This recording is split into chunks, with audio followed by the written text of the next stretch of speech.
Hello everyone and welcome to the final part of the gym leader ranking videos. Gym leader ranking videos, the final part. So this is ranking the Gen 8 gym leaders from worst to best. This is obviously my opinion. I forgot to introduce myself, so hello, my name is Adam. And this is my opinion on my least favourite to favourite gym leader from Pokemon Sword and Shield. Now, as of the time I'm doing this, Gen 8 is relatively new, and there are 10 gym leaders to talk about here. So let's get started with 10th place being Opal, the fairy type gym leader. I'm not even going to attempt to say the name of their towns and cities because I don't remember what they are called. But all I know is Opal is a fairy type gym leader, and God, is she awful. Where do I even start? Her gym design isn't really a design, it's more like a quiz to find out if you're worthy to be a gym leader. No matter what you do, even if you get 100% on each of the questions right, you're not going to be worthy. You can even go into that gym wearing all pink and you still won't be worthy. So, I guess I can't be a gym leader then, okay. But I don't like her. I think her gym design is boring, it really is.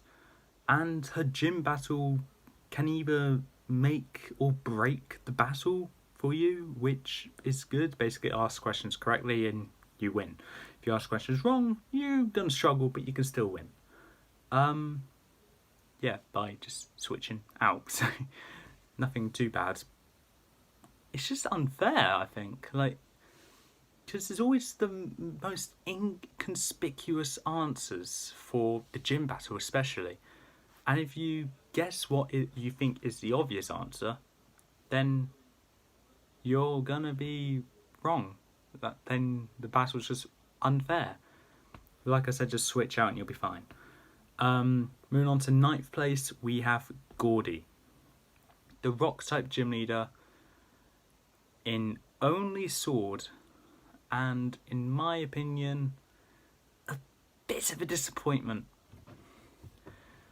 Even though I like the stance he does when you're battling him, just looking backwards, I think it's good. It reminds me of Turtonator, if anything. His gym design is actually pretty good, but also really infuriating as well, because even though it's easy to understand what you're supposed to do, it's still very easy to mess up. I put Gordy here though because I'm not as big a fan of her team as I am with his counterpart. And I think he's just kind of boring in my opinion compared to the other gym leader. 8th place is the counterpart to Gordy, Melanie. Gordy's mother and the ice type gym leader exclusive to only Shield. Now, gym design is the same as Gordy, but the reason why she's higher is for the simple reason I find her gym challenge actually harder, because I find it harder to navigate myself through what I think is mist than a sandstorm for some reason. But also, I'm more of a fan of Gigantamax Lapras than Gigantamax Colossal. So, sorry Gordy, should have gone with water or ice types. Oh wait, they're both taken. That's pretty much it for Melanie. So, moving on. 7th place, we have Milo, the grass type gym leader. Exclusive to both, and also the first gym leader you go against. Gym design I like, it's kind of fun. The fight is, he has two Pokemon, a Gossifleur and a Eldegoss, which can Dynamax. Okay. Basically, depending on what starter you pick and what Pokemon you catch along the way there, which is quite a lot, you either have an easy battle or a hard battle. If you do a solo run with only your starter, I hope for your sake you choose Scorbunny, Because if you chose Sobble, like I did, and do a solo run, which I didn't do, you'll be struggling. Luckily for me, I had Rookie D. Rookie D, I think that's what it's called. 6th place is Alistair, the Ghost type gym leader exclusive to only Shield. Now, he's here because I'm not as fond of him as his counterpart, that's in Sword, and I haven't seen much of him compared to the counterpart as well, because I played through Sword a lot more times than Shield. So I think he just blends in there. I will say I prefer Gigantamax Pokemon more than Beer's, or B's one, whatever. I think I'm going to call it Beer. Beer's Gigantamax Pokemon. Gengar versus Machamp. Obviously I'll go with Gengar. But that's all he has going for him. The gym design I like is essentially Tetris crossed with Pinball, I guess. I'm not sure. You know what I mean when you see the gym design, so yeah. 5th place is Pierce, the Dark type gym leader. Yeah, the Dark type gym leader, and the 7th one you go against. I personally like him because he's I believe the leader of Team Yell, and also a rocker, kind of like Roxy. The first Dark type gym leader as well, and I think a rather good one as well. Negative things to say about Pierce. Gym design is essentially, well, it not even essentially is. It is a straightforward line. So if Pierce sorts that out, then we got a good gym leader. We got a good gym leader, guys.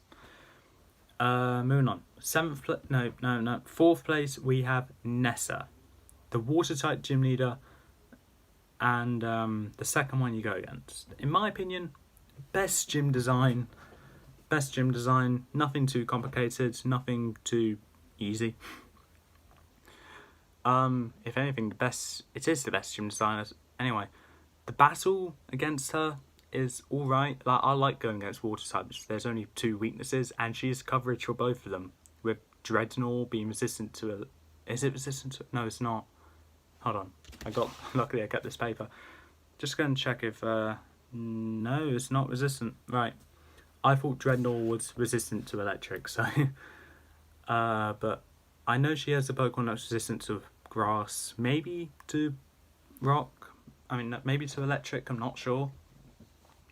3rd place we have Raihan, the Dragon type gym leader, and the last one you go against in Sword and Shield.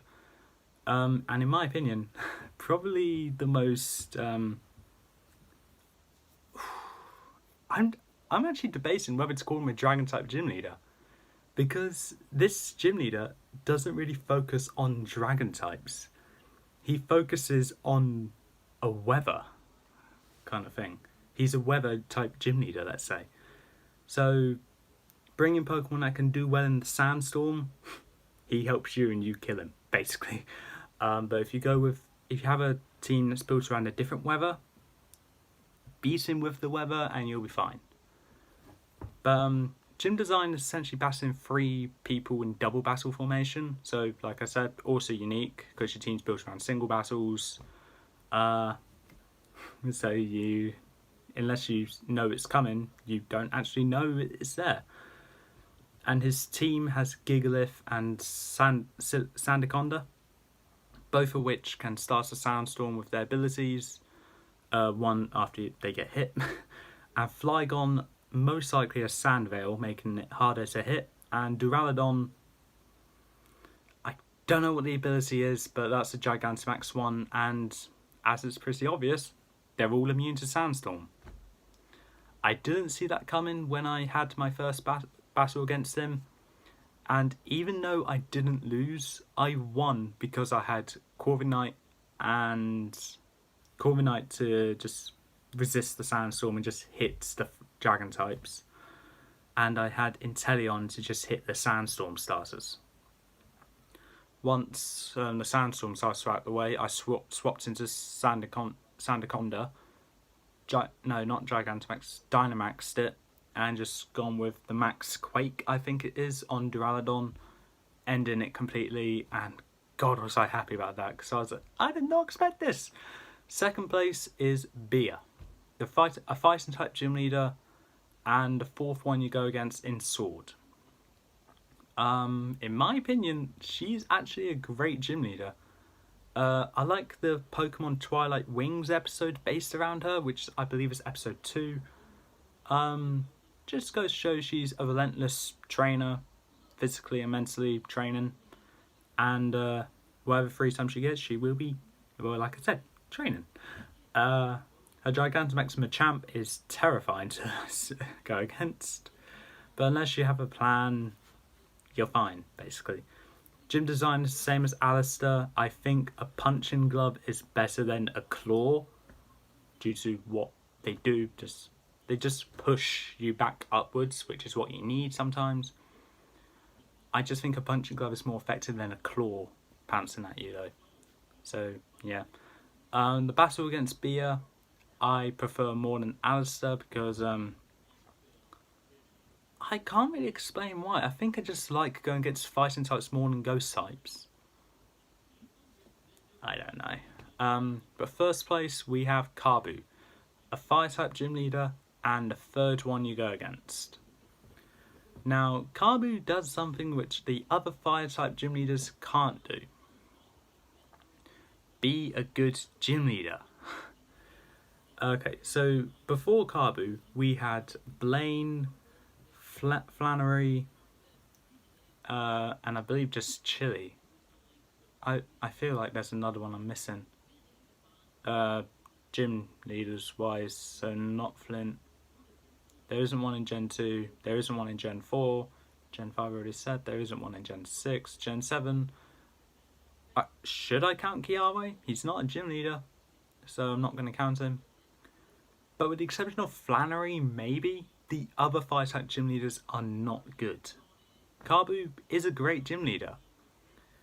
Like Bia, he's a relentless trainer, but isn't as devoted, I guess. Just more like protecting his region that he's in, which I believe is called Motorstoke, along with a mine that's nearby there.